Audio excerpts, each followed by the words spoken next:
you to try, listen to me. I want you to try to chase this little chicken.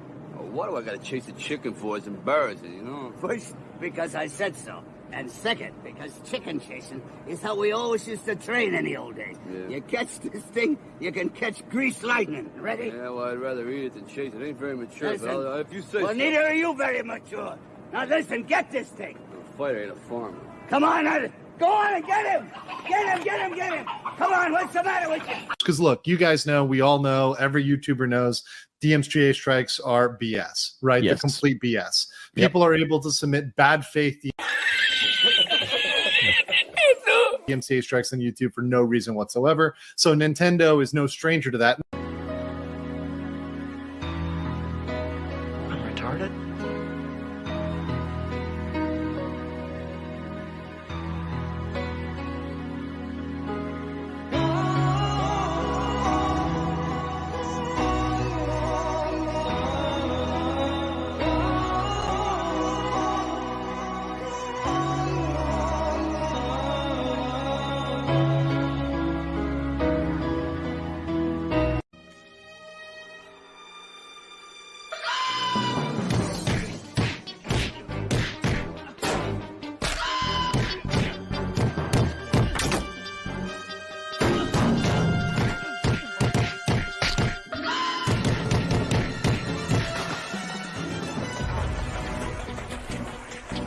I know you guys are going to think I'm gay, but I hate this feud.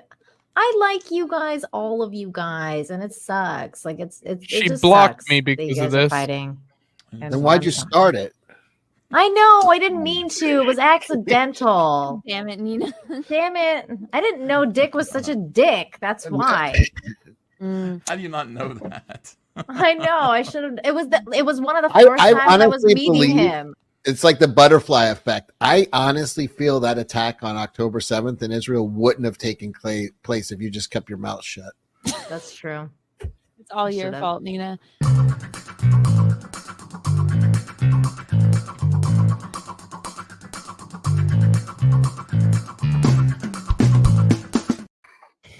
Hello, everybody. Welcome to Outlawed Apes. See, I keep fucking that up. I did that same intro for so long. It's hard to keep out of my head. Welcome everybody to Outlawed Apes. I'm here with the usual gaggle. We got Kareem Mays up there up top this time. Normally you're on the other side. I got to figure out which way I'm looking there. I believe in Anna. And then Armed Ape down below.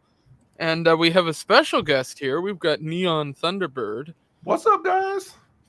And you have your own channel, which actually, if you want to drop that in the private chat, I can like pin it in the chat too, which would be good. Oh, okay. Are you talking about the YouTube or the X? Yeah. Okay, cool. Either one, yeah. Okay, cool. Yeah, that way people know how to get to you. And I found you through a bunch of other means, but I saw you on BTM stuff. I saw you, I think, in the chat of either a Katie stream or one of the streams of a Tony stream, somebody's stream. I've been in a bunch of them for sure. EVS's stream, and then Katie's, and I've been in yours too. I like your show. Yeah. That's how I found you. Is I always appreciated your take on things and kind of measured, relaxed vibe and stuff like that. And your other two guests as well. Like I dig it, man. So I just reached out and you said, "Hey, come on." So I appreciate it, and that's really cool. No, for sure. I have sort of an open door policy as long as people are cool. I don't have I will drop, actually, I said that I'd do that for people who wanted to jump on Twitter. I will pin the link too for here. So if people in the chat want to hang out, they can. Does that get to be like total chaos or how does that work? No, so the way that I do it, I've done that way in the past with political stuff, but I've learned sort of how to flesh people out in the background. So even if you come on, it doesn't mean you're going to come on the stream. If somebody comes on, they look unkept or they're just audio only and I don't know who they are, then they're probably not going to get through. But this whole setup with StreamYard, because I pay for the tier above, lets you have a bunch of people in the waiting room that you just don't let in anyway. So it's nice to have around. Right. And sometimes I have people who sort of are regulars, they'll pop in, so Yeah. I don't mind having it out there. And they get to have yeah. like backstage tickets. They're backstage to watch the show. Yeah, exactly. It's always cool. I'm sure at some point, you know, if the channel grows, which it's been doing okay on the streams, keep going. Eventually that'll become some kind of membership thing where you just sort of have access to the link, you know, which is something I wish more shows did, because I like having a sort of tether to the audience in the chat, if you will. That's sort of where I came up on YouTube, was hanging out in the chat. So I just started doing like live shows myself, live streams, and I just did one really. I did like one or two, and it's actually really fun to interact with the chat as part of your show. You know, as allowing it to go wherever they want it to go, sort of thing. Absolutely, I enjoy it. It takes a lot of stress away too when you're doing live stuff, because especially when you're starting out, it's like always weird having to like, you know, respond to people and stuff, and there's that wooden bit. But at this point I did so many episodes of my own thing, and I've interviewed so many people that I don't really have that like woodenness to me anymore. Like I kind of just go with the flow.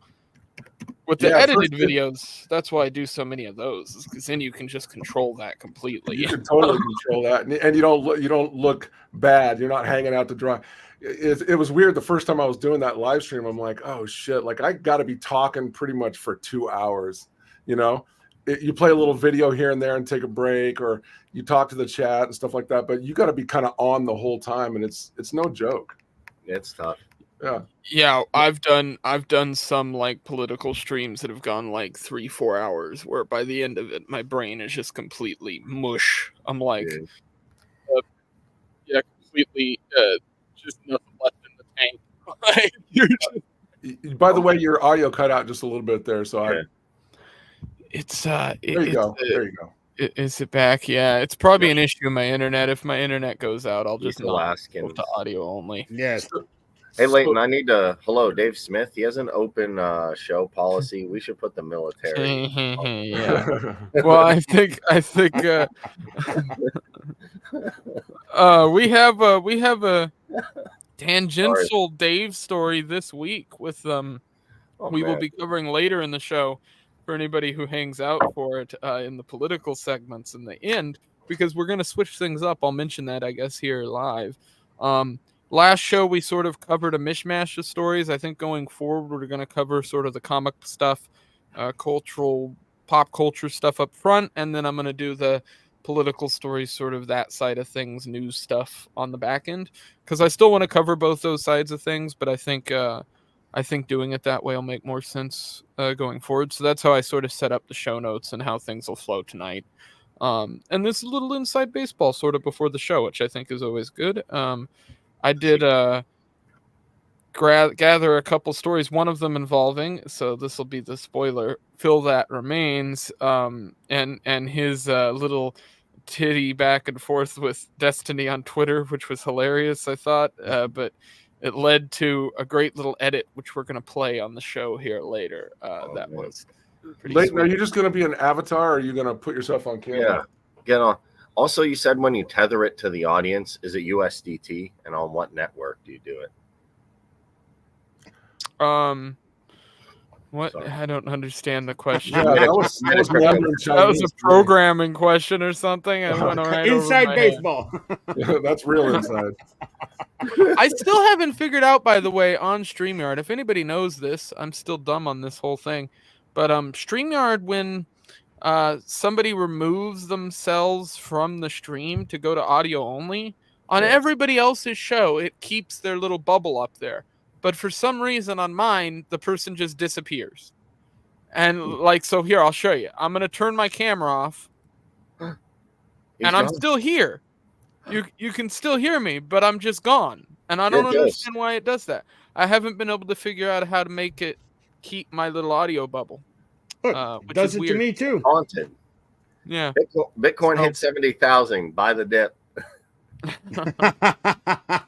So I have a buddy of mine locally here who drives cab, who's into crypto, and yeah, he's doing really well.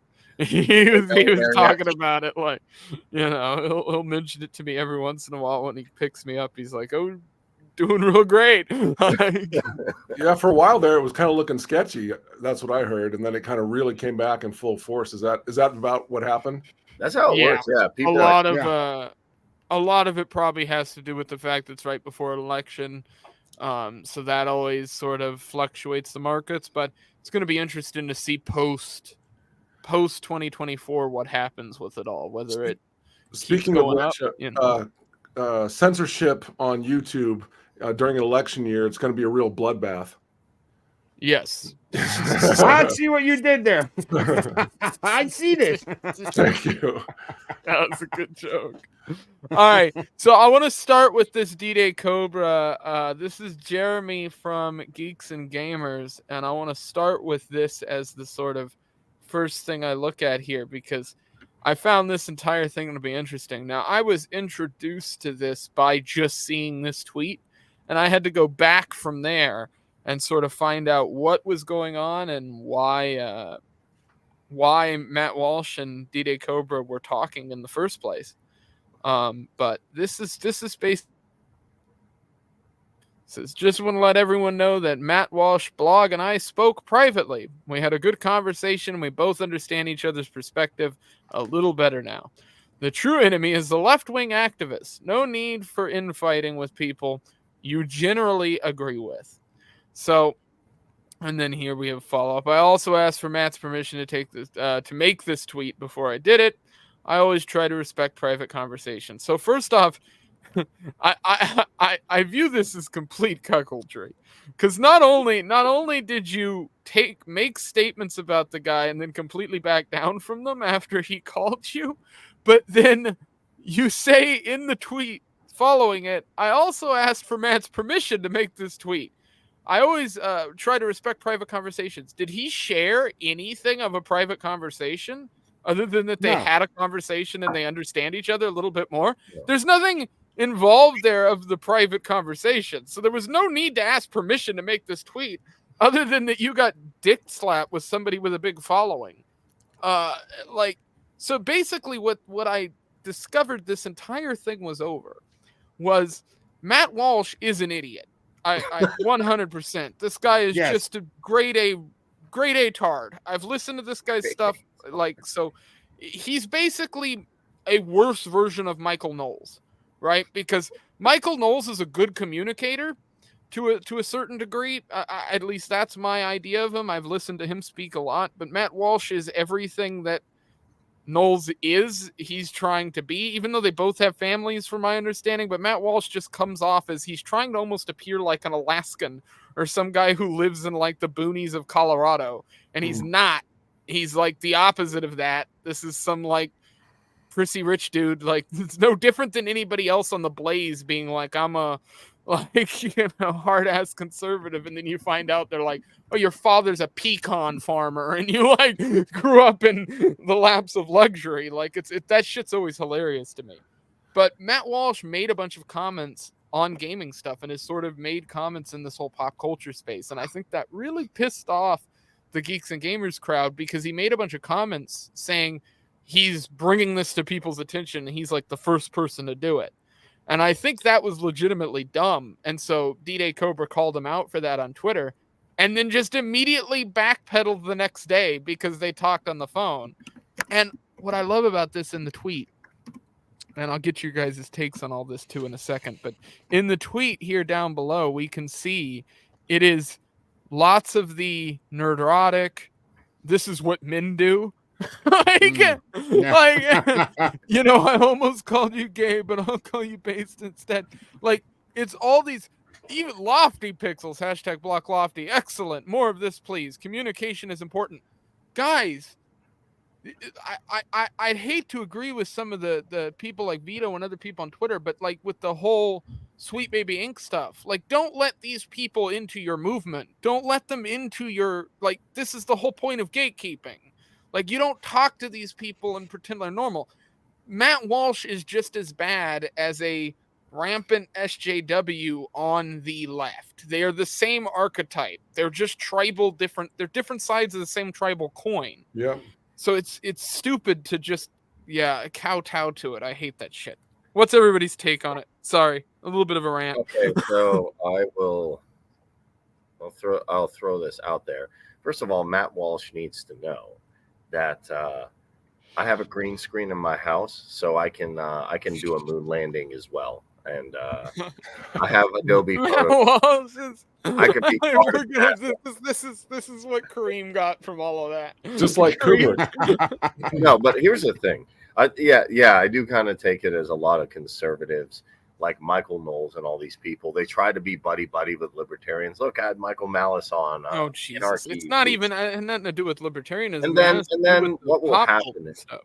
Yeah, but then what will happen is I'll see every time a statist does something like that governor or somebody did that gun ban. They're like, well, they do have executive privileges. Same thing with Ben Shapiro. Same thing with Matt Walsh. Every time a statist does something, they're like, well, we do have to use the government. Come on, let's use the government. And then 2 days later, like, government. How did you take a discussion about D-Day Cobra and the gaming community into autistic libertarian horseshit? I'm commenting on. Sometimes you are a fucking enigma, Kareem. Really, like, I don't get it. Well, okay, and so I was getting to the D-Day thing. Like, give me a second. So when it comes to So when it comes to D-Day Cobra, when it comes to like this whole thing, it doesn't make sense that he said like have a private conversation about a conversation they didn't make private, which to me is weird. But Twitter like kind of is a cesspool for that. So going like back to my original point, I don't know D-Day Cobra at all. I can just comment on what I know about like these. He's the guy who runs and founded the Geeks and Gamers groups. Okay. So all of the Geeks and Gamers guys, all those shows, all that is all his doing. Do you mind if I interject for just a second? Yeah, go ahead. Just one second. I think that whole thing with Jeremy was a bit performative, like he often is. Where for sure we have to come across like we're railing against the mainstream guy, even though they're on the right. We have to rail against the mainstream, then sort of siphon off some of their followers through this argument, right? And then make good behind the scenes because we're on the same team, kind of thing. It seems pretty performative to me, like that was the whole strategy from the beginning, right? Yeah, to get a couple hundred. No, I agree there for sure. It seems to me like they're just. It seems like they're just trying to basically glom onto whatever they can, and that is the nature of YouTube, I suppose. But it is sort of dirty. It just seems like they're trying to do like not just with that, but like the whole. You know how the Geeks and Gamers work with Nerdrotic, who works with Eric, who works with all. They work together and have kind of these strategies, and it seems like the new strategy is, let's go on and talk to Pierce Morgan. And let's go on and now, have a little semi-battle with this guy over here. It's like they're kind of trying to get them. They've maximized as many subs as they can get from their space, and now they're trying to go into the sort of mainstream space and siphon off those in order to grow. Am I wrong? Is that a weird thing? No, I absolutely think you're right. It's because and I think I talked about this once before in relation to the drinker, but it's true with all of them that. Basically, you get to a size where you're sort of cannibalizing each other's audiences, right? So the point has been made now that the reason you see Flash and all these other people sort of getting in sort of more internet drama and that stuff is a lot to do with that same thing. Basically, there's a finite number of fans, and because all of these people share fans, they're almost locked into these positions where they have to be friends. Otherwise, you lose what you've built to a degree. You lose, like, even if it's 10, 15, 20% of your people, that can be enough to, like, kill a channel's revenue, kill a channel's view counts, all that kind of stuff. Yeah, and I don't want to take Kareem's spot, and I also only want to say just one more thing, and then I'll kind of let it back to you. But I hope it's just a preview. I don't want to, like, jump ahead, but I hope that you talk about, like, the thing with Eric July and the FNT guys being afraid to criticize him at all and how bitch made that looks. So we're gonna react to a clip of Anna sort of asking him about the accent of the trailer, and I figured we sort of cover some of that stuff at the same time because to me it's clear, they're everybody is scared shitless to talk. Sorry, about. Kareem. Go back to what you're. My bad. No, no, it's all good. I'm bringing up the next story here. Else to say about that? We can keep chugging along here. Okay. This one's great. This was. Wait a minute. Hold on. Time out. Let the fucking lunatic speak. Okay. Go ahead. Let me say this, okay? About this theory of like Jeremy planned this, I fucking doubt that, because if you hold up Jeremy's head to your ear, you will hear the ocean. There's not a lot going on up there, okay? Really, it's not. Jeremy, he's not the sharpest pencil in the fucking drawer, okay? He just is not. So I think he stumbled into it, because if you quote unquote come into his space from being from the normie world, and you come in and say, "Oh, look, this is crazy. We now bring attention." Jeremy, of course, is like, "What? Oh no!" Of course, he's gonna lose his mind, because there's not much there, and it's easy to lose. So I think whatever happened with that, he stumbled into it, and then he talked to Matt, and he stumbled right out. Okay, and only the way Jeremy could. Okay, Jeremy and Eric July do have a lot in common. At least one thing in common. I have never seen people fall into more shit and come out smelling like a rose than them two. Okay, I just have not. All right, Eric July. Ethan Ralph exists. They have a real like. Yeah, you have a point, dude. Their crowd is very forgiving of the shit that they do. That is absolutely. Oh, for sure. God, Jesus, it's like wow. Oh my God. Okay. Well, yeah, and we're gonna see. I mean, we're starting to learn, and when we roll into the subject of how they have to sit there like in a hostage video when Eric is on and they cannot say a fucking thing about the trailer or the book. Man, it's a beautiful thing to watch. You're watching a collective team of credibility die before your eyes, and I am here for it. Okay? Well said. Thank you. Very well said. So this was this is, I feel, and this is a shout out to Comicsgate Drama on Twitter, but this is one of those things that I feel like everybody knows what he's saying without knowing what he's saying. He's clearly talking about the Soskas sisters and the fact that everybody here has been sort of, even in his own fan base, I think recognize what is happening, where you have this guy who branded the comic series and what he was creating with the Rippaverse as being this sort of anti-woke or absent of woke marketing, absent of woke ideas in the books. And then you hire these two, Satanist feminists to sort of take over a bunch of the areas of what you're putting out there. And they seem to be just latched on to Eric July like some kind of succubi.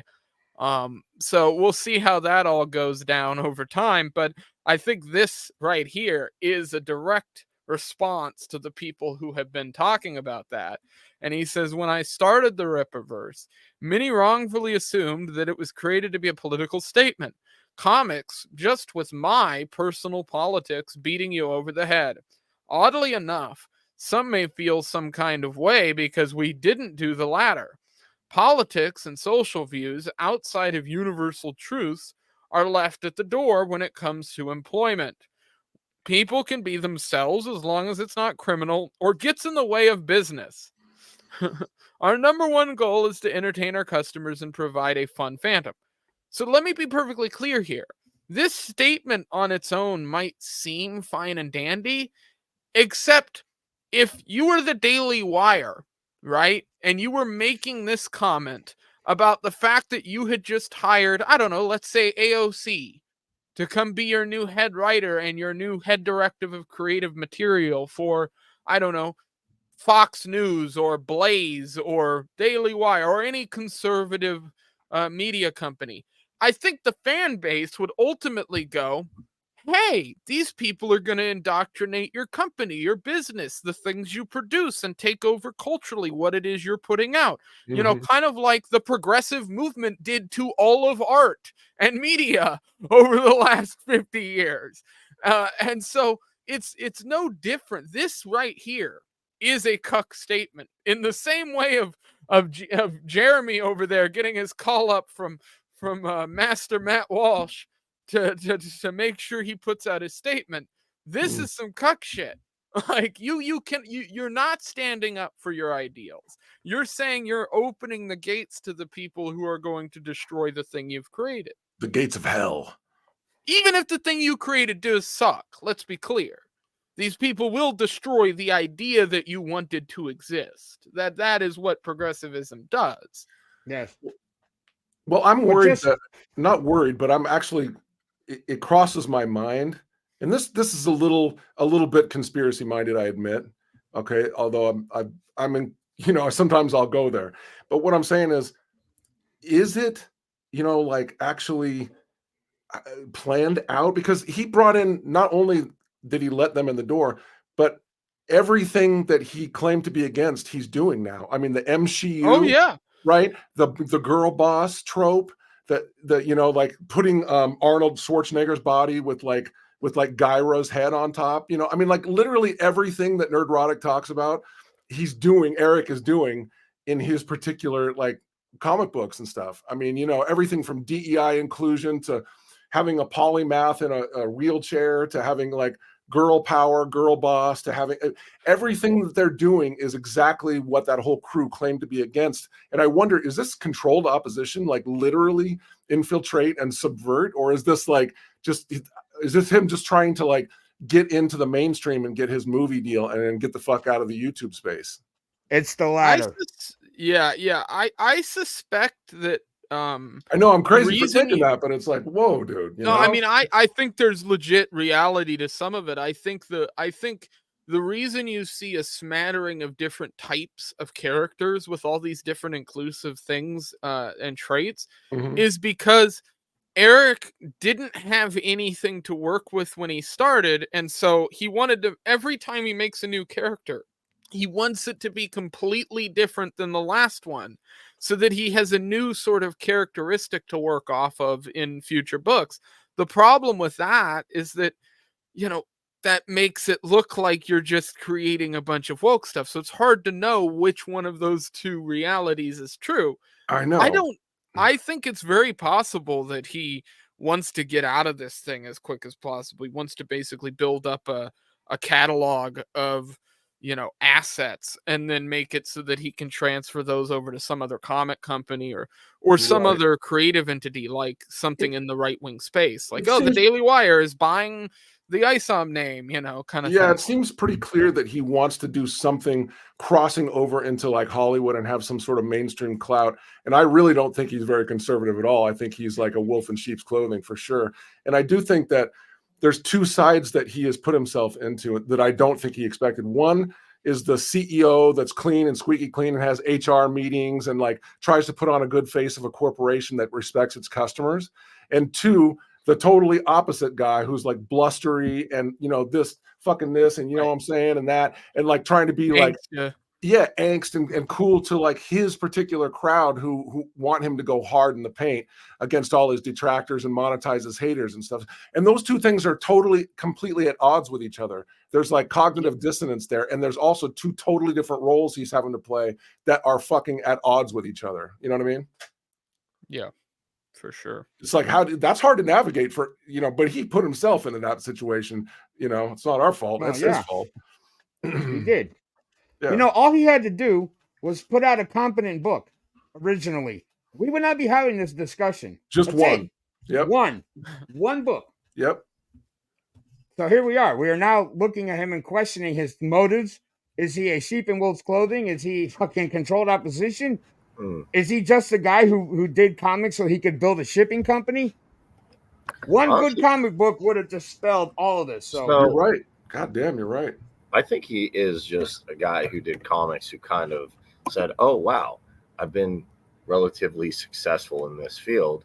I would like to, expand. But the problem is Eric July has ranted and raved quite a lot about you got to create a counter economy. Don't support Hollywood. Don't support these bits. And then what does he do? Hires them. Yeah. I got a little taste of fame. It's like that musician who's like, I'll never sell out. I'll never sell out. I'll never sell out. Oh, Nuclear Blast. Go kill some bugs. Yeah. And it's like, hey, we have $1 million contract, but you can't say this or do that. Oh, well, geez, you know, I had to sign. Same with a lot of musicians I used to know, right? Like we were talking about Rage for the Machine. Rage for the Machine. Yeah, exactly. I feel like he got a little bit of money, got a little bit of success, and then they're like, hey, can't you Rage for the Machine now? You've made it. And it's quite well known that once you get a little bit of money, people who propagate the big messages out that nobody likes will probably approach you and say, hey, you've done relatively well. Can you... At Bastard Grim on Twitter puts this well here, I think. Generic July translation. We're going to have woke girl bosses written by puke swapping feminists, and if you don't like it, don't buy my comics. This is and coming from the music business, I'm not a Christian personally, but I work, you know, I have a lot of friends that are, and I totally respect that and everything, but I'm not coming from a religious perspective. The only reason I say that is because what I'm about to say, it's going to make a difference. And that is, in the music business, being there for 25 years and actually like touring with some artists and stuff that are well known, the Satanic Mafia runs the music business. So I'm coming from a position that's not religious so as to tell you that I'm unbiased here. But what I'm saying is that actually the Luciferians actually run the music business, and it is a mafia. It is an organized crime situation. And unless you show yourself willing, they don't come out and say like, hey, let me tell you all the secrets about the Illuminati. And then if you want to join, you can be in and we'll use you. No, they just want to find out if you'll do basically anything that they want and allow yourself to be totally controlled like a puppet on tangled strings. And if you do that, then they'll go ahead and like incrementally move you up in the system. But if you're not willing to be a part of the cult, and it is a fucking cult, it really is. If you're not willing to do that, you're out, which is what happened to me. And I'm fine because I'd rather be independent anyway. I'm just that type of person where I don't like to be in any kind of collective. I just like to be an independent-minded person. And but yeah, they don't really allow for that. And so you can't get famous. This is, in my opinion, and 25 years of experience and, you know, an informed opinion about this, is you can't be famous unless you join the cult. Yeah, another thing I'll piggyback off of that. My favorite rapper, I don't listen to a ton of rap, but I find it interesting, like Tom McDonald be like, I'm against the music industry or these people, like I'm against the industry. Help us get to the top of the billboards, please. Help me sign this. Help me I just want to get some big sponsors from Coke and Pepsi, but I totally hate the system, guys. Wink, wink. But Immortal Technique, if you guys like him, he puts down some very, very well thought out raps. I'm like, man, this is good. You know, it's hard to tell. It really is genuinely hard to tell, like who's legitimately just a person that wants to do this independently and stuff, and just loves doing it, and who is actually because there is a lot of infiltration into the independent sphere, and I think you guys see it, and I think you know that. That's why it even entered my mind about Eric July and so on and so forth, is because there is a lot of push into that sphere, from the truth movement to the, you know, everywhere you look, it's like it infiltrates into the private space. Same with the UFO community, same with, you know, everywhere. It's like they push into that like independent sphere. So it's really hard to tell who's the agent in place and who is the legitimate person who's just speaking from their heart. You can kind of tell by listening to them, by seeing their performances. Like I can tell Immortal Technique is real. A lot of these underground metal people are real. I think so. A lot of it comes down to like, you can see it in their performances. Are these people real? Like people like Sam Smith totally own. People like you know, if you're playing at the Grammys and stuff, if you're pushing products and stuff, they're like, even Immortal Technique said, unless you toe the line and rap and say what they want, you don't get high. Like I also notice in rap, like if you're not talking about violence, promiscuity, and substance abuse, it's like, no, we don't want him. He might educate someone that they're a slave. Yeah, he might start reading until and figure out, oh, the government did this. We can't have that. Make a song about like, you know, dropping Xannies. Like, oh yeah, that's great. Yeah, or like what was that one that I absolutely hate? Like Gucci Gang, you know, that whole like nihilism, face tattoos, like no light behind their eyes, fucking depressed, like that whole, it's that nihilism and mean-spirited cunty Satanism vibe that people give off. It's just brutal. Sorry if that's a word that isn't allowed on your platform. I just thought about that. Oh, you're all fine. Okay. There are I no don't words know, that are not allowed. I don't know if I'm gonna get copyright struck for this thing. I don't think so, so I'm gonna go ahead and let it play. But this is a legitimately underrated person who, if you were talking about like the Tom McDonald's of the world and stuff, this guy blows out of the water.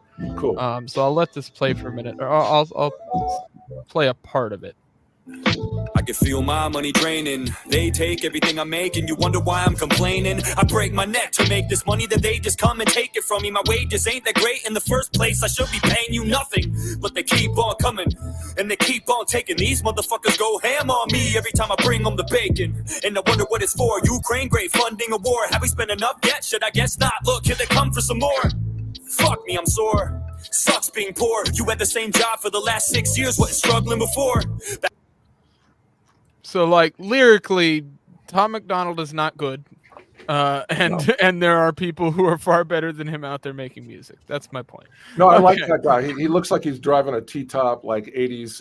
Yeah, he does actual, like, labor work and, yeah. like, has a job and shit. So it's like and he doesn't get a ton of views. His channel's, got like a couple 100,000 subs. Usually it's you're pretty sure to be not part of the system if you have, like, a couple hundred, or even a couple thousand subscribers and stuff. You know what I mean? As you get higher and higher up that rank, it's harder to tell. But anyway, go ahead. Sorry.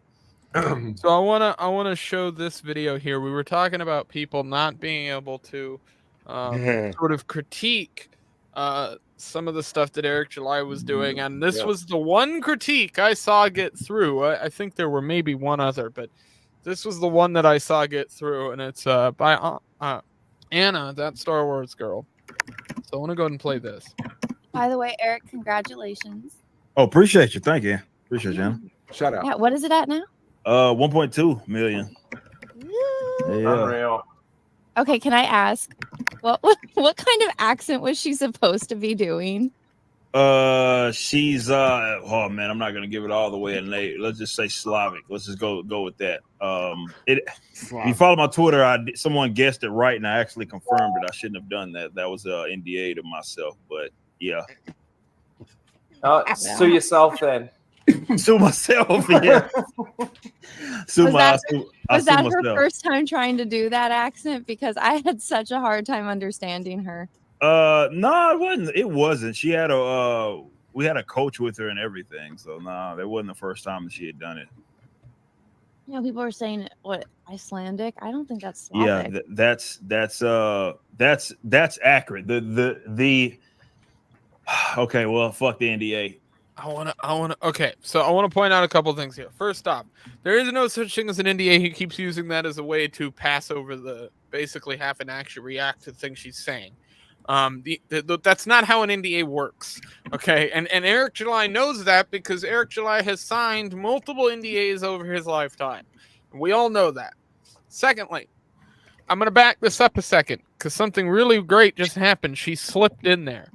She even says in this, which people did not catch this on Twitter, she even says in this, I don't think that's Slavic.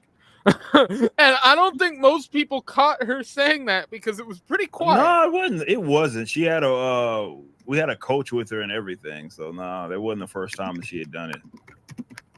People are saying what, Icelandic? I don't think that's Slavic. Yeah, that's Did you hear that? I don't think that's Slavic. so that she said that, and then that's when he goes into that's accurate. That's accurate, huh? Okay, well, fuck the NDA. The Icelandic shit is accurate, for sure. Here comes the lawsuit. Yeah, fuck it. Well, who are you going to be suing yourself? This is Bingo. NDA myself. Sorry, Soskas, if you're in the chat. My bad. My bad. My bad. Who owns the company? Does Eric own it, or does the Soskas own Yes. it? Well, that's a good question. Did he already sign over ownership? Did he? In blood. What did he get out of that? In blood. Oh shit. I mean, dude, it's just so cringy to watch. I mean, she has some balls to say this, and it's so cringy to watch people like Flash and Tom and Nerdrotic. Oh, they're just all sucking his dick. Especially they're not just, like doing that so that they get his followers and all that stuff. But they are legitimately worried that he would send a night letter like he did to EVS and start a war. Oh yeah, you know what I mean? Absolutely. And it's just so embarrassing because like people like RK Outpost, Ryan and Jeremy and other people make their they get their fame by portraying this character that's tough, that's edgy, that's willing to say the truth in plain sight and say fuck it, right? And when it comes down to it, they always fold under pressure, like they did with Zack fucking Snyder, who was Hollywood, and right there in front of him, and was basically calling them potential terrorists and all this kind of stuff right to their face as they were handing over like tens of thousands of dollars to him. I would have said, fuck you, fuck your money, get off my show, and I'm going to refund everybody that just donated. That's what I would have said right to his face. Instead, those guys just folded and said nothing, and then they go to Eric and they fold and they say nothing. It's like, come on. It's so embarrassing. They're not edgy, they're not cool, and they're not manly. Maybe they'll be excited now that it's Yaira Winter. Who knows? Yeah. They'll probably be mad and jealous. Well, yeah, some people gonna be feeling some kind of way about that, but that's the thing that gets me. Going back to the point, like with Black Widow. Okay, understand what they just said. As legitimately just said that Marvel and DC are going to be jealous about a comic book that's, let's say, gets 2 million, let's say 2.5 million, let's go high, right? Do you understand that Marvel and DC wipes their ass with anything less than $50 million, $100 million? Like, these are companies that deal in massive amounts of money, and to be honest with you, have basically decided that comic books don't really make much money anymore. Marvel and DC aren't putting a bunch of money into comics anymore because they don't make money from them. Because the whole comic community in general, like, I think people have a misunderstanding here. Like, EVS, anybody on the internet with a following can make a comic book, sell that comic book, and be profitable doing that. They can. But we're one person, right? If you want to have the amount of output that Marvel and DC do, if you want to have their marketing that they do, if you want to have all the things that they do, you don't need, a couple $1 million. You need billions and years to set those things up, by the way, because they've had 50, 60, 70 years of being within the culture in the West. So you don't have, there's no replacing Marvel and DC like these people think. They do not understand it if they think that's how it works. You're basically competing for market share, but you're never going to take the market from them. That's not how this works. Well, all you got to do is call up. You just got to call up Yellen and say, print me $1 billion and send it to me, and you'll be good. Yeah. Yes. But it really is hard to watch, though, especially Gary. Like, it's like I don't know what to say. It's like just look at the facial mannerisms of these twins as I scroll through the video. Did you see the one where Gary you cringe? Did you see the one where Gary was like just biting his tongue when they brought out a super chat? Did you see that one lately? Yeah. Okay. Yes. Yes. That was hard to watch. Way about that, but that's the thing that gets me. Going back to the point, like with Black Widow, you have no restraints play. It's so good, and then it's and for advertising it. Yeah. Oh, of course. Love like it was amazing, and then it's like, well, no, we're not gonna give it to this. And look, I'm not trying to rag on Kelly Thompson, not at all. And they go into trash at Kelly Thompson, which fuck Kelly Thompson, but it has nothing to do with what they're talking about. It's just like the absolute insanity of just being like, nah, I mean, we're competing with Marvel and DC legitimately. That's how this works. It's like, oh, God damn it. You have actual, like, issues. Like, I can't. Like, your book has problems, and instead of fixing those problems, you hired two fucking Satanists, Satanist feminists, I just don't understand how their followers could. Just go ahead, Kareem. I've been talking a bunch. Go ahead. Well, okay. Here's the issue, I think, with Eric July. I think he just tasted a little bit of fame, and then, yes, he hired two. I know you're calling them Satanist feminists. To me, they just seem like your average run-of-the-mill, like, internet personality women. I don't know. And honestly, my direction, what I think he should do is just go back to backwards, and keep making music. I think he was a better musician than a comic book guy. Plus, musicians, in my opinion, who are loud and aggressive, could be effective if they had. And he was good at writing music. In my opinion, that was. I actually agree with you there. Not only anti-state, like we need some good anti-state musicians. Like I'm not talking about. Yeah, the problem is that's what I think happened with Backwards, is that they reached the top of their grift. Did they? Again, just like what's happened. Yeah, just what's happened. I don't believe they did. I think they did because of the genre of music. Well, I don't think that. No offense to what you're saying or anything. I do disagree that I don't think he's that talented of a musician. I don't think he can sing. I don't think he can write. He definitely can't write comics. But as a musician, I mean, like I would suspect that your music probably rocks. I want you to send me something afterwards. But like hearing Eric's did not impress me. It was kind of like. I don't know. Been better than I have in music, and I've been doing it for a minute. But like to me, there really is no. If you love doing music, yeah, but there is no top. Like it just you make the music. I'm just saying, there's not a real it factor there. Like I think he was better at dancing and doing his podcast than anything else. Like, or maybe even designing T-shirts and stuff. Like his T-shirts and clothing and hats and stuff look pretty good. You know what I mean? Like I think he's got a talent for that, and I think he's got a talent for dancing, and I think he's got a talent for being a blustery, guy. Not writing.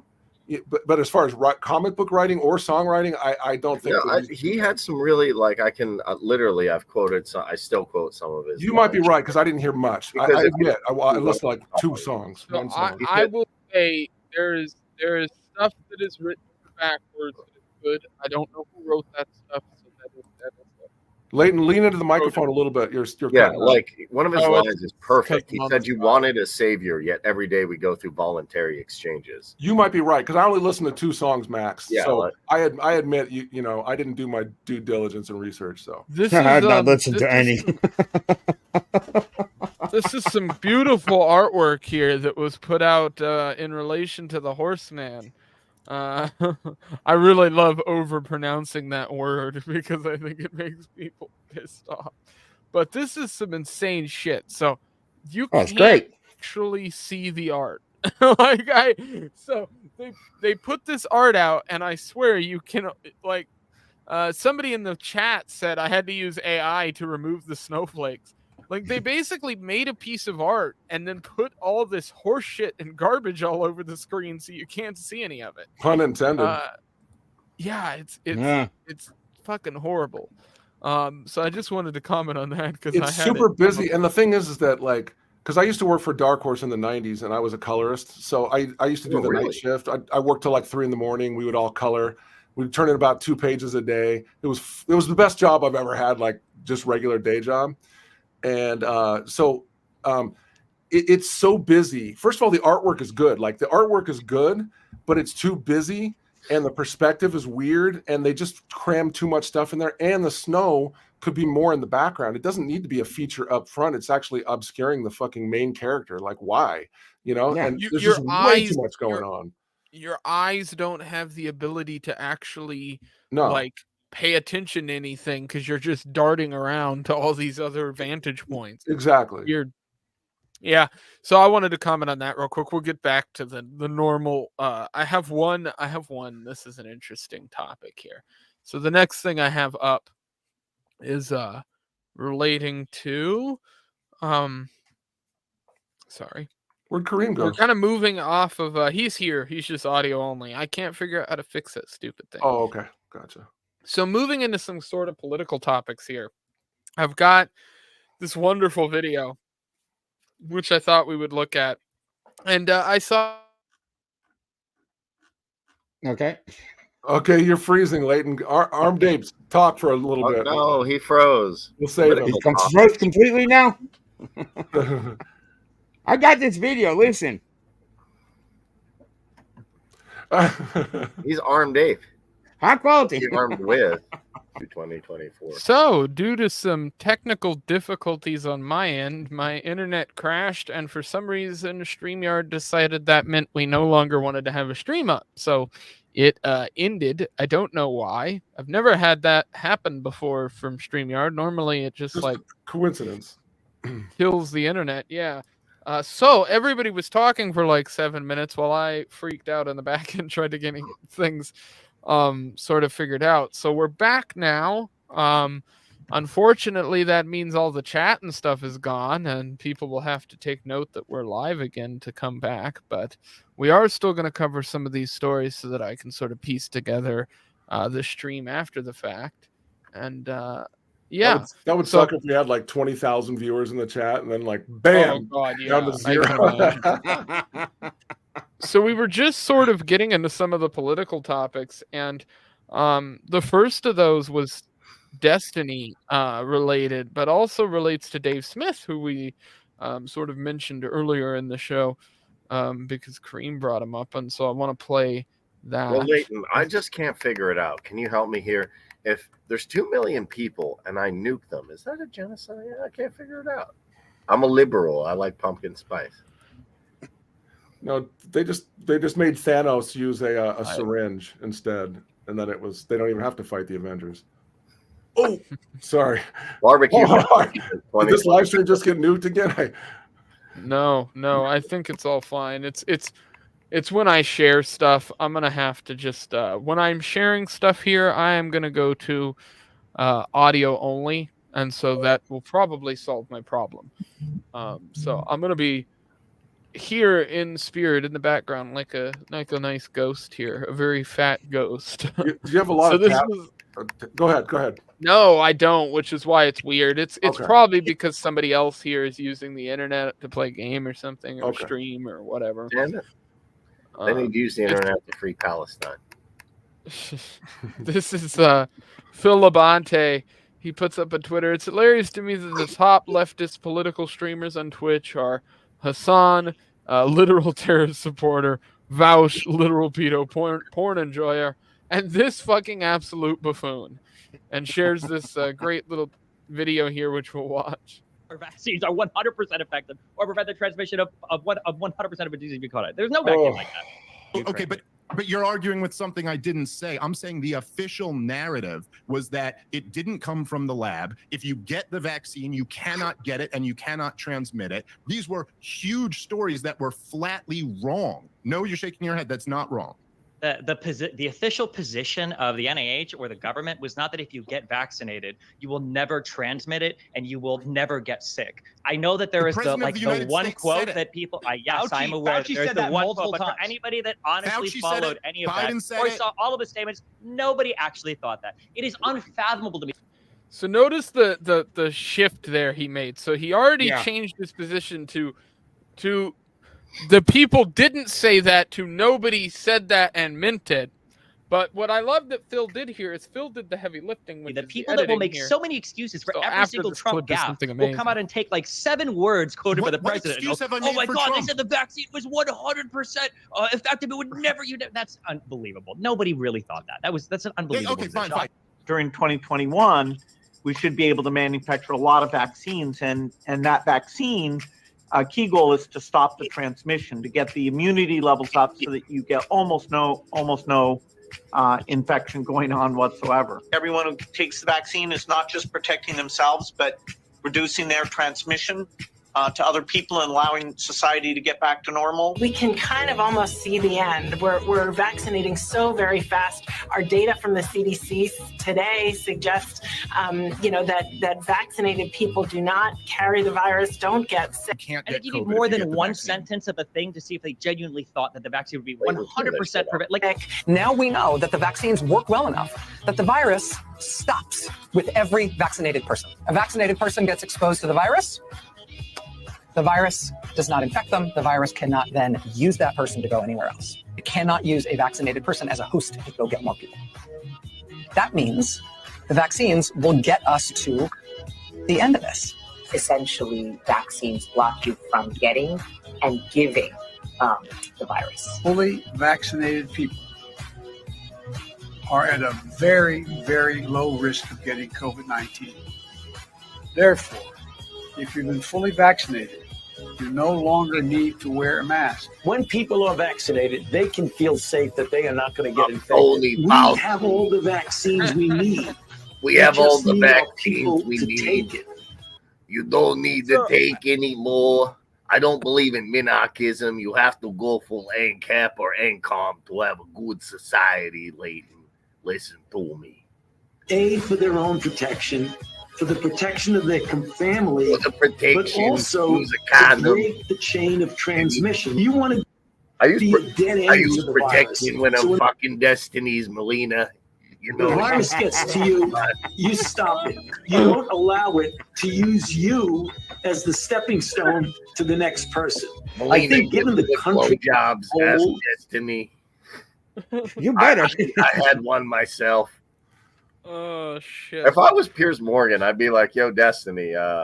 But I think banging Melina is 100% effective while you're in the room. I made her come harder than you did. I hope, and then tag him in this. See what he says. I'm a liberal. Oh my god! I need pumpkin spice latte. I just can't believe people listen to like these people who are proven wrong over and over, and then the next thing they just trust them again. Yeah. Well, what I find funny is that like Hassan legitimately got shit on by Willie D Show, who's a YouTuber, regarding his stuff with the whole Hamas thing and Israel, and he had some legitimate bad takes on there where regardless of which side of that argument you're on, he was just spreading horse shit that was incorrect regardless, and people were calling him out for that. But what I notice is that nobody does this with Destiny. Destiny is just like, he gets love from the left and the right and hate from the left and the right. But the guy is constantly putting out bad takes, is constantly generating horse shit. He does the same practices that Hassan and Walsh and all these people do. But people sort of give him a pass for it. I don't get it. He's tried to weasel his way into the whole libertarian space for a long time. Well, it's the and same he's way been sort of libertarian. He's a hardcore. As far as I'm concerned, I've seen Destiny on Tim Pool, and all he'll do is like, Trump did this. Yeah, he definitely did. Trump's a criminal. Well, Biden did this. Well, I got to look into that a little more. I just can't tell. Yes. So he's all. I feel like Destiny literally is like a simp for any left-wing politician. Also, on top of that, what kills me is that a lot of people say that Destiny, I listen to Destiny and Ben Shapiro and all these people, all these pundits, and it really doesn't seem to have very good arguments. They just talk really fast. I can talk really fast, so my point might be good because I talk fast, and there's the point. So I watched his debate with Norman. If you want to bring that I up. hate to have you guys reiterating some of the same stuff you already talked about too, but I do want to talk about this right here. So this is Tucker Carlson. He puts out, "This is Representative Dan Crenshaw as he walks out of the Capitol after voting to give Joe Biden the power to shut down news sites that dare to challenge him. Crenshaw tells reporter Liam Cosgrove that U.S. intel agencies don't meddle in domestic news coverage. Yeah. When of course he knows that's untrue. Watch his face as he says it. Election Liar." When access to everything TikTok has, which means data on all Americans, and with data and with access to your app that you're addicted to, you can vastly manipulate an entire population, which the Chinese have done. Are you worried that our intelligence agencies are doing the same thing domestically? Am I worried that I know that they're not. They're not manipulating Americans. Oh, well. Controlling the flow of information. Yeah. Did you have some evidence otherwise that you'd like to share? I mean, okay. Before the Any serious questions? So ByteDance were to say Cringe. The entirety of the Twitter files, for starters. How about Operation Mockingbird? Mockingbird. Congressman, you asked for an example of the U.S. intelligence agencies meddling in our information. What about before the 2020 election, when 50 members came out and said the Hunter Biden laptop was Russian disinformation? Does that count? No, because they were retired.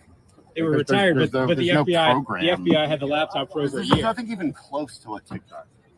Access to everything TikTok has. Hi, I work for the guy is the biggest, just slug in all of like that space. And Crenshaw Eye Patch McCain is certainly a moniker he deserves. You should call him Cringe Shaw. Hey man, Yeah. I don't blame him. He has his eye on TikTok, if you know what I mean. I'm gonna tell you, man, that town changes people. Okay, you see them all. You know the new ones.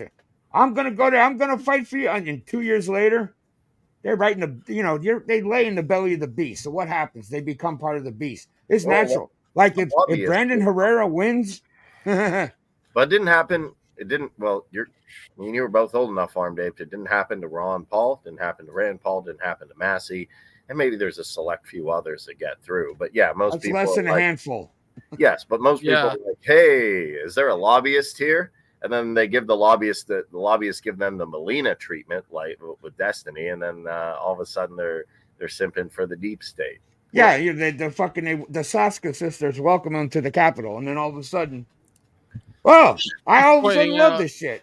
So we need anarchy. Some of my own stuff. When I wrote the thing about Joe Vogler, I made sure to mention that McCain and Palin right off the bat. So I'm not a fan of McCain. I'm definitely not a fan of that kind of rhetoric. And Crenshaw, the reason he gets called Eye Patch McCain is frankly because his belief on world policy and on military stuff is almost identical to McCain. That's why that moniker's stuck. Yeah. We need to fight Russians to save NATO. And the funny thing to me is I asked my friend who's a meatcock, Brandon Cowan, shout out to him. I said, why the heck he's from Fort Worth, Texas. Why do people just keep voting for this guy? And literally, I believe there are people in South Carolina and Texas that look at people like Lindsey Graham and Crenshaw and are like, well, at least he ain't no Democrat. And that's so you guys talk about this TikTok stuff for a minute. I'll be right back. I got to grab some. Yeah. I mean, it's weird to talk, say F the feds, and then just keep making 100 videos. It's just weird though, because essentially it's like Shakespeare said, it's the whole world's a stage, and it seems like the Republicans play, the Washington Generals, where it's like, I don't even know what's going on. This is crazy. How do we stop anything from happening? And then the Democrats play the globalist trotters, and do whatever they want. And it's all kind of meant for the Democrats to win and for the Republicans to go, we tried to stop it, but we just couldn't. I guarantee that will happen with Trump. I just didn't know. I didn't know. I just didn't know. How could I have known? Yeah. I brought up on the charges. They told you and they wrote on, well, I just didn't know. They just conveniently don't know. They're like, well, I just literally. But it's like even if you look at it this way, it's weird. Since 2000, I know this is really a stretch, but I just something that crossed my mind. It's like, first you need a Dick and a Bush to fuck the country, right? And then you need the Obama nation to come in, and then you need the ultimate Trump card, and then you're just biding your time until the deep state takes over America. It's almost like it's like a narrative written just by their fucking last names. This is true. It's true. It's a weird thing to think about, but it. Yeah, no, that's the first time that was pointed out to me, and I thought, God damn, he's right. but Obama's policies weren't any different than Bush's. That's the craziest thing. But he wore a blue tie and he was a black guy, so everything's fine. Oh, look, he droned more people than any president in U.S. history. Okay, let's not pretend about Obama. Didn't he have more wartime, like actual days of war, than any other president in history? And he got a Nobel Peace Prize for it. Yeah, exactly. It's like the cognitive dissonance you have to not realize that it just goes to the agenda, no matter if it's blue or red team. Because it doesn't matter if it's blue or red about that. They look at literally, there are people, I've knocked doors, and there are people who will just say, like, okay. Like, I know the joke is vote blue no matter who, and most people are like, I'll never do that, But what do? They're like, all right, he's a Democrat, he's a Republican, and there are people who don't think their party has changed at all. They're like, yeah, it's the same party. I'm like, no, it's a little bit different, dude. I don't know. Like, you could stop watching CNN for 10 minutes and go out in the real world. You'll see there's some differences. But as far as I'm concerned, I guess maybe this is getting off topic, but since Leighton isn't here, I don't know what party. When the teacher's not here, we can do whatever we want. So. Yeah, anarchy. It's Rothbard flavor, so we're gonna keep it simple. What were you gonna say though?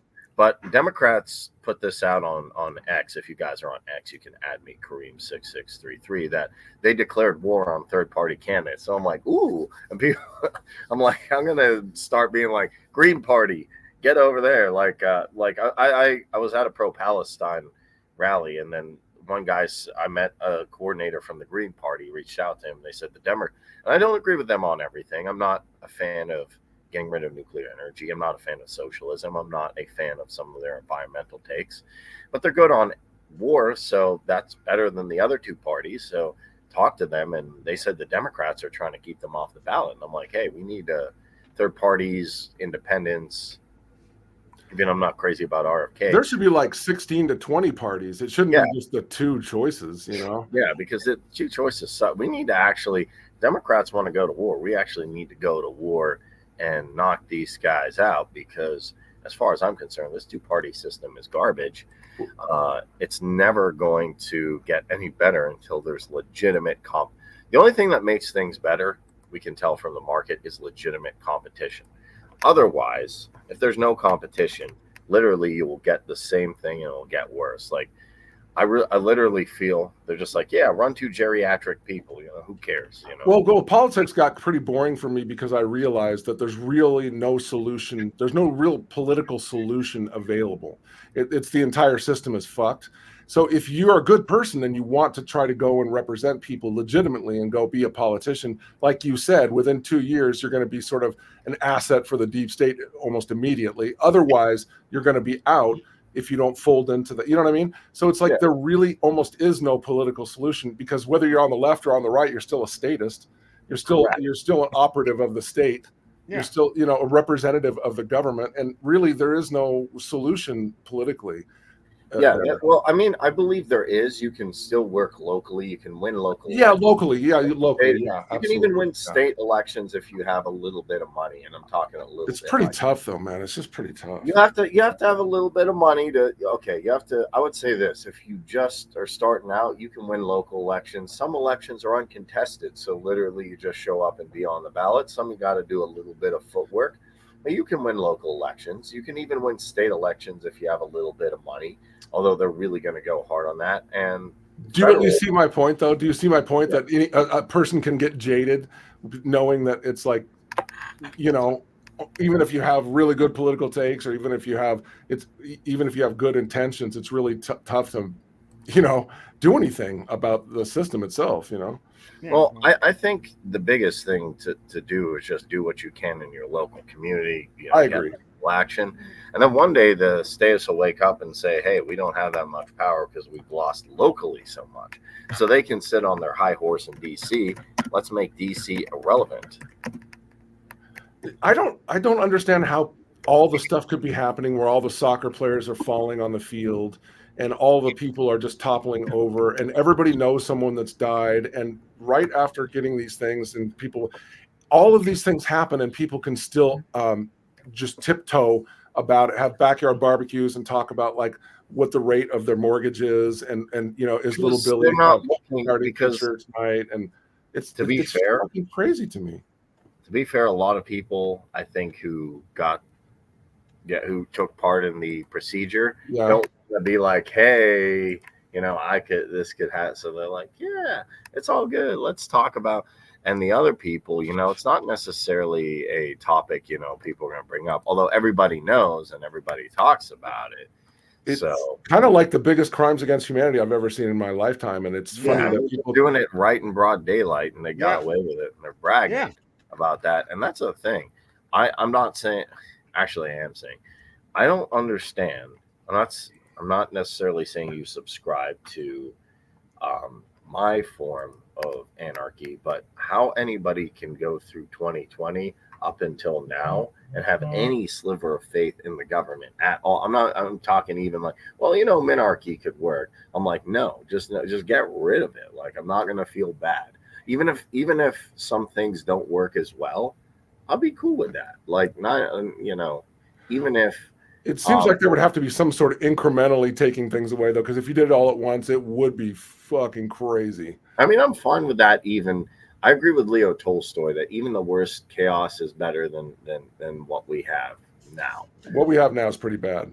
So to me, yeah, I'm for incrementally taking it away, and I think it's gonna happen anyway. I'm hoping my boy Leighton, who's back, gets the Joe Vogler movement, and Alaska breaks off, and we get the Kingdom of Hawaii. I mean, I haven't asked you guys, but I assume that you're totally against like mandatory vaccines.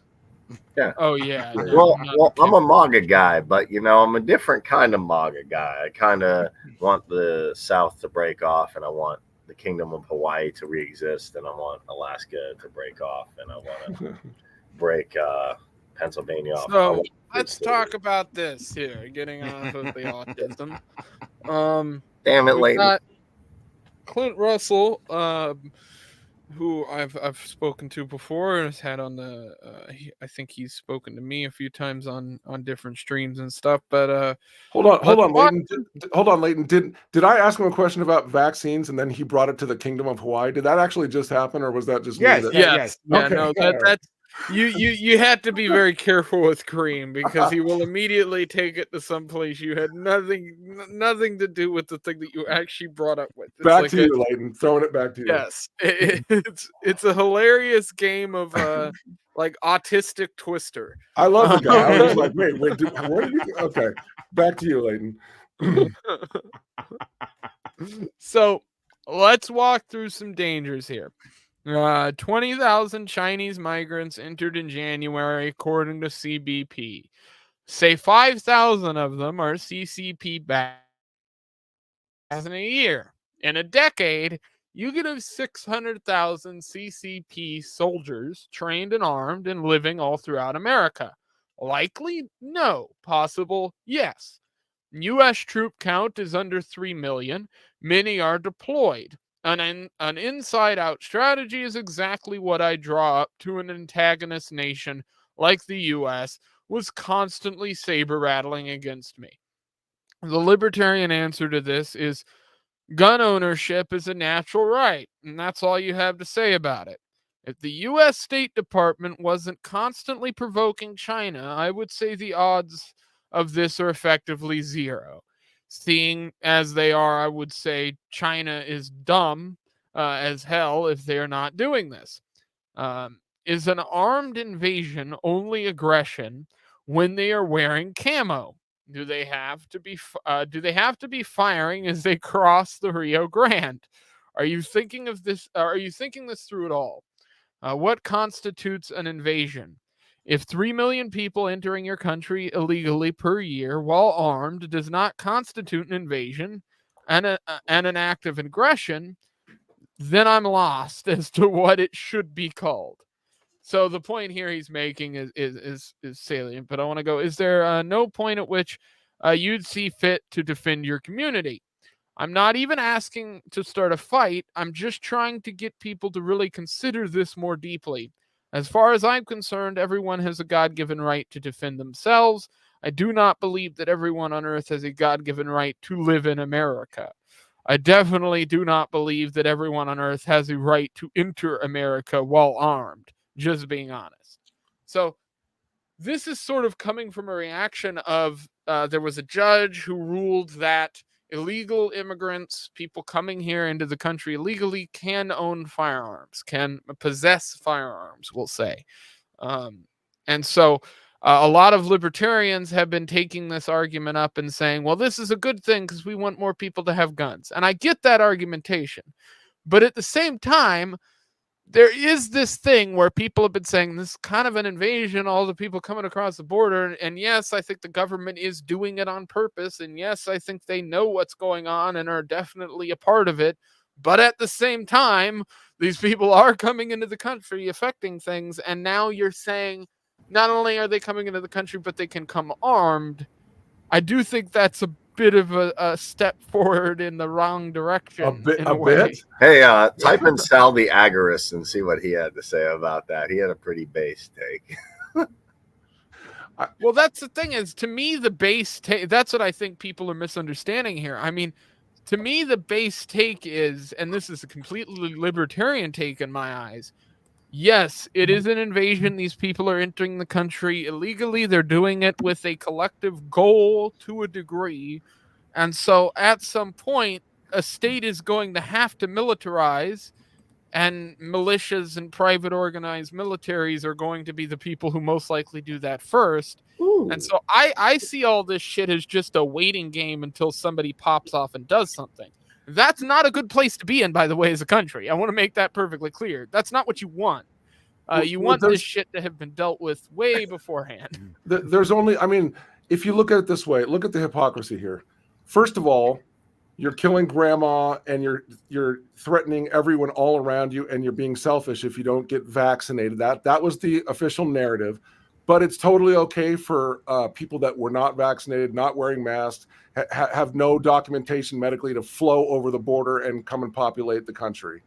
So you know what I'm saying? Just look at the hypocrisy of that. First of all, that's just one thing. Okay. Secondly, the absolute hypocrisy of, how could this not be anything but purposeful? It couldn't possibly be anything but purposeful. It's literally impossible. That's what Sal posted. Yeah, but I think this is just incorrect. So we can talk about this. No, this is a good one to talk about. So he says, oh, wait, sorry. I got it. Sorry. But I was just going to say the other thing about gun control, they're always trying to take guns away. They're always trying to put more restrictions on, but yet it's totally okay to have no restrictions whatsoever on illegal aliens flowing into the country. Like, the hypocrisy is unbelievable. Yeah, I'm for everybody have as much arms as you want. If you can afford an Abrams, put it in your backyard. Bring it to a show too. But no one thought to look at Sweden and said, hey, is it a good idea to import the Middle East into your country and then have no-go zones all over you? Now you don't own your own country anymore. Is that a good idea? No one thought to look at that as a fucking example. Go back to the other one. Damn it, Kareem. You guys know what I'm saying, right? Oh, I do. Yeah. I understand 100%. Stop yelling at me.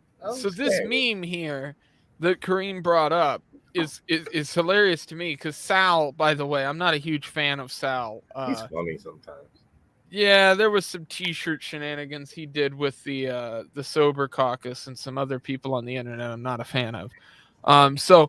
We'll talk about this meme in its own here. What he's portraying is against the MAGA type, the not the libertarian crowd. So I get what he's saying here, because the MAGA types will say the phrase, "We get our rights from God, not government." The problem is, I have a very a different view on those rights than a MAGA person has. I don't think you get your rights from God, or you get your rights from the president or the Constitution, for that matter.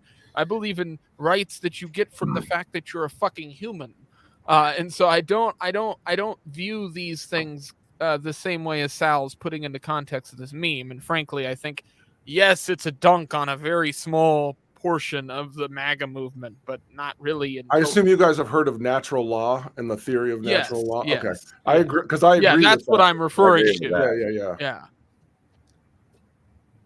And so that's, he's appealing away from that, as though the Trump supporters do, which they do for the most part. I don't think most of them know what fucking natural law is, let alone how it applies. They're just he's people in the country. I mean, the basic morality to me, outside. I know people argue about morality, in terms of religion and what God and all that. I'm just take all that out. Basic religion as a human being to me seems like the non-aggression principle meets the right to self-defense.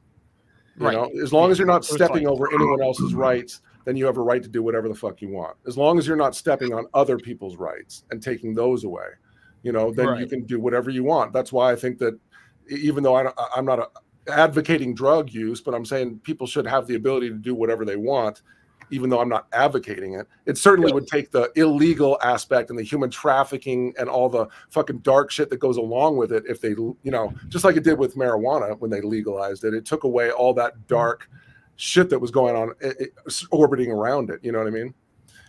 Correct. Yeah.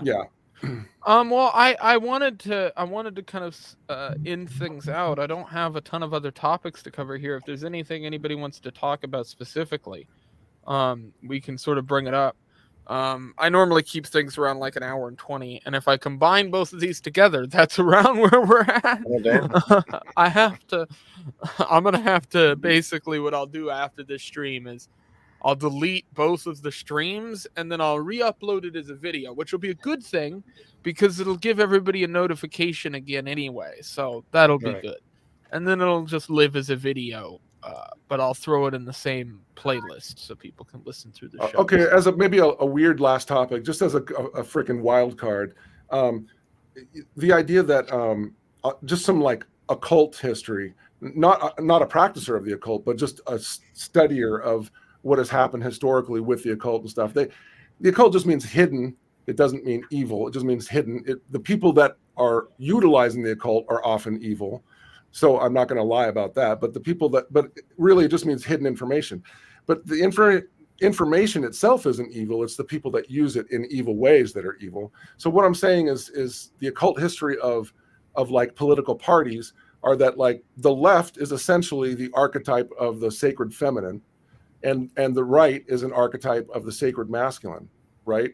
And so what they're doing is trying to make this unbalanced. And George Lucas was talking about the balance of the force. That's what they're talking about. You know, even Freemasons are talking about the two pillars, you know, Joachim and Boaz, which are like the sacred feminine and sacred masculine.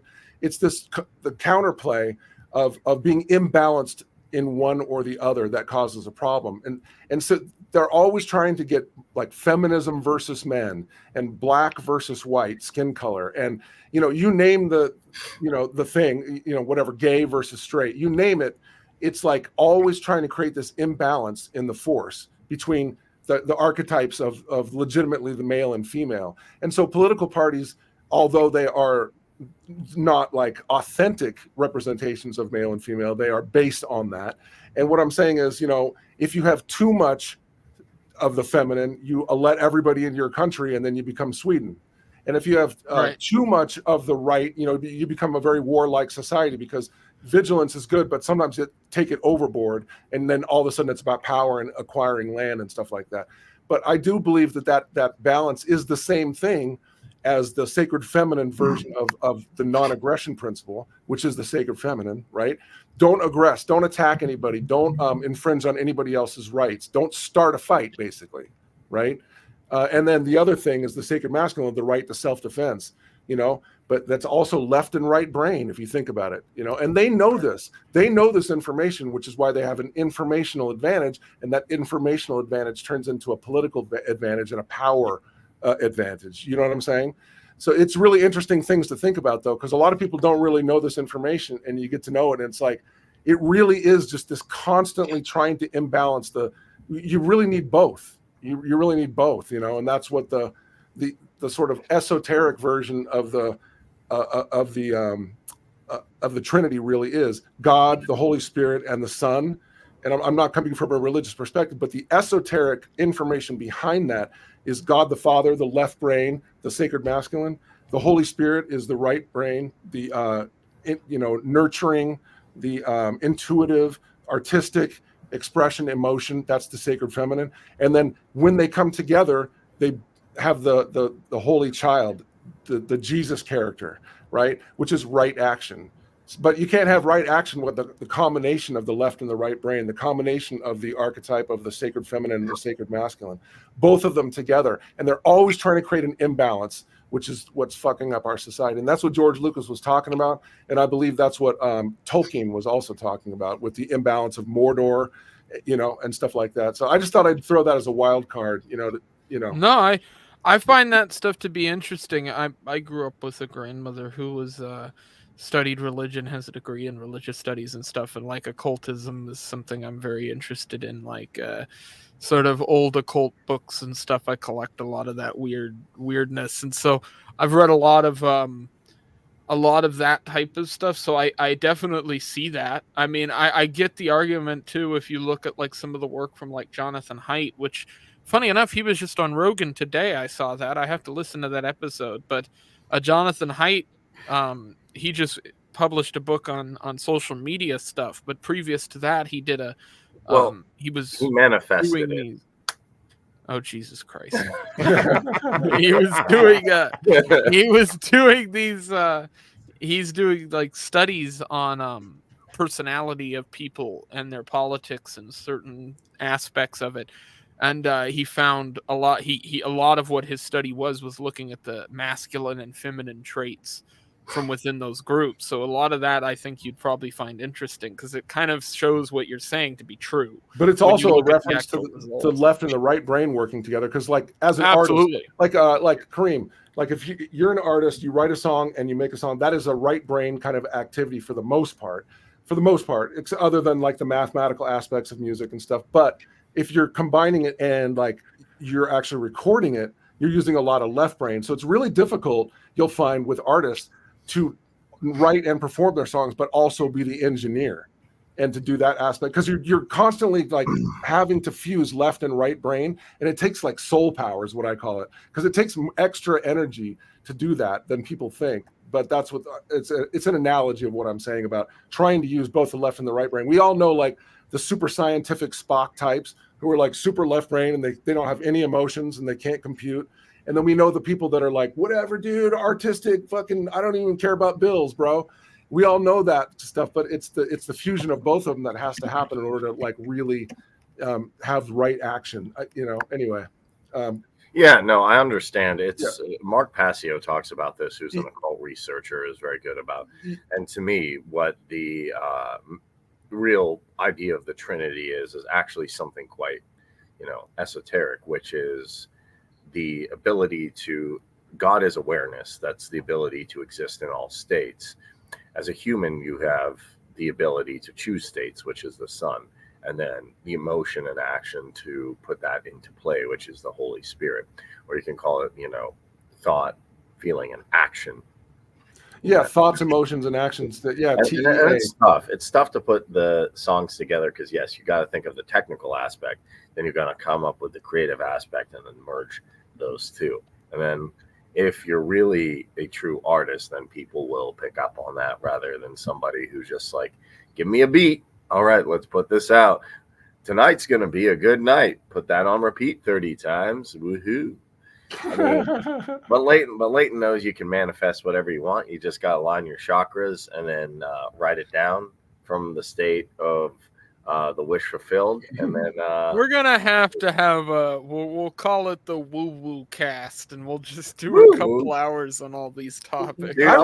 Dude, I miss the times where people were talking about like the occult, like to the paranormal. Yeah, it used to be a really popular topic. It did, and then all of a sudden it was verboten. Right around the time that you're not supposed to talk about vaccines and if those are okay or not. Right around the time where the censorship happened just before all that. It's just a coincidence, just like everything else. Okay, here I guess we're breaking out Bibles. We'll get. Bibles. Well, no, Neville Goddard. So, there's this dude in the 20s named Neville Goddard who basically broke down. By the way, shout out to Vito in the chat. I saw him over there. Fucking Vito was in the chat. That's funny. Yeah, he was here. I don't know if he's. I'm starting to like Vito. At first I was kind of like, I don't know, and then I'm starting to like Vito. I'm starting to get his sense of humor. I'm a Patreon member of Biggest Problem in the Universe. I've been a supporter for a long time. I like trying to get Vito on this show, but it always seems to fall through. He's like Leighton. I got Dick. Dick already agreed to be on. It's just not going to be until after episode 108. Right. Let's get it on. We'll debate immigration. Them's the rules. Yeah. All right. Well, I'll let everybody sort of plug here, and then we'll end things out. And then I've got some work to do tonight, making this thing actually function properly. Yeah, you got some work to do, brother. You got to manifest it and live in the state of the wish fulfilled. I mean, personally, I thought it was a really cool show, though. I mean, I hope you guys. No, it was a great conversation. Yeah. We're gonna run it back too. I mean, we'll have you back on and stuff. I mean, I'd like to have kind of people back on anytime. Right now, I like hanging with you guys. Right now, we're doing sort of once a week, but I'd like to start doing twice a week and then more as we go along here. I'm just sort of getting the reason I'm keeping it once a week right now is frankly because I'm doing a bunch of stuff to set up for the Libertarian Party convention in my state, and I'm a board member. So it involves a bunch of work and weirdness and scheduling stuff. And so I just haven't had the time to like clear out another night where I know I can be home. Well, just so you know, anytime, man, just hit me up because like I like you absolutely. guys and I had a blast. So that was a great conversation. It was fun. Right on. All right. Well, people can find you at neonthunderbird.com, as I think you have the and everything. URL. If you just go there, then everything can go from there. Like you can find my ex, from there, and you can find my my YouTube from there. So if you just go to my website, it's the easiest place. That's a hub of everything. So neonthunderbird.com. Sweet. Neonthunderbird.com. And then Armed Ape, you have your YouTube channel, of course. I need to. Yes, I'm gonna get some pop-ups things and stuff set up for the stream. That way we can have stuff on screen when we're talking about it. But I haven't got it set up yet. Oh, listen, another thing, like on some other streams, I noticed like we can put our name here, but we cannot. There's nothing underneath. Where you can put like your at Twitter. Instead of one column, there's usually two. Oh, you're right. Yeah, I think that's usually to the right of the name, though, isn't it? Or am I wrong? No, it's underneath. No, Usually it adds it. He's 100% right. I'm gonna have to figure out what's going on here because something weird is happening with because that doesn't make any sense. You're definitely right. I wonder why that is. I must be able to edit it somewhere here, and I just haven't figured it out. But they probably, as long as they can see our names, though, a lot of times I'll go on shows and as a guest or whatever, and they don't have the names on, and nobody knows who the fuck anybody is. Yes, It's like I at least remembered to do that. I'm talking to you, Dave from BTM Reviews. Put those names up there, God damn it, you bastard. He's a little look. I like Dave a lot. Okay, I like Dave. I like watching his show, and me and him are. I'm guessing by the way he talks. I think we're within 1 or 2 years age wise. Okay, we're real fucking close. All right, real close. Then you're probably close with me too.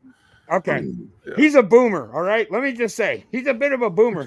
But he knows technical stuff a lot better than most people our age do. Yes, he does. But sometimes there's sometimes he gets stuck. He gets stuck, and it's like dead air, Dave, dead air. Oh, the other thing I want to tell him, for God's sake, okay, 7.5 hour streams, Dave, please. yeah. And the funny thing is, Armed Ape, he has to go to work the next morning at 6 or 7 in the morning. It's like, dude, the only person you're hurting is yourself. Just cut it off after 3 hours, bro. 3 hours is long. We very rarely will ever hit 2 hours here. I've seen him doing a stream the other night. I'll watch it tomorrow. I pulled it up 7 hours and 40 minutes. I was like, no, no, dude. But the first time I had never done a live stream ever, right? And my first live stream was as a guest on his show. We went 8 hours. Yeah. So I went from never doing live stream to sitting there for 8 hours just going like, I'm uncomfortable. I don't know what the fuck we're even talking about anymore. Like I'm losing energy. I need food. Like it was so funny. I love him though. He's a great guy. I like his stream. Man. Shout out to BTM. Does he like to bash the bash? So yeah, go subscribe to Armed Ape. He's on the road to 500, same as we are. We're like 15 subs away from 500 over here. Nice. And then we got Kareem over on Twitter. Go ahead and give your at because I can't remember it for the life of me. Kareem 6633. I believe in anarchy, all types of flavors.